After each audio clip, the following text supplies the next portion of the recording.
அஸ்ஸலாமு அலைக்கும். Hi viewers, welcome to Dreame channel. இந்த வீடியோவில் நம்ம என்ன பார்க்க போகிறோம்னா, முகரம் 10ஆம் நாள் ஆஷுரா தினத்தை பற்றி தான் பார்க்க போகிறோம். அந்நாள் மிகவும் சிறப்புக்குரிய நாளாகும்.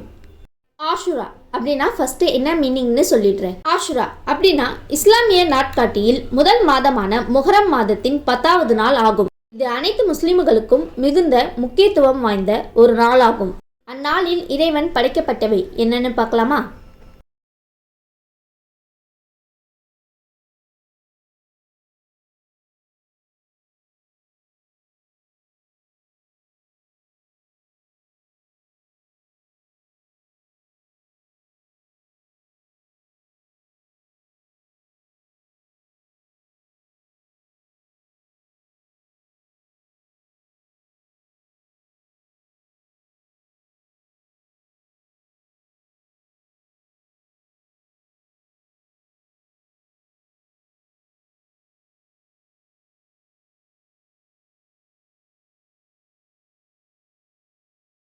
ஃபுல் லிங்க் கீழே டிஸ்கிரிப்ஷனில் கொடுத்துருக்கேன். பார்க்காதவங்க போய் பாருங்கள். மறக்காமல் ட்ரீமி சேனலை லைக் பண்ணுங்கள், ஷேர் பண்ணுங்கள், சப்ஸ்கிரைப் பண்ணிவிடுங்க. Thank you viewers.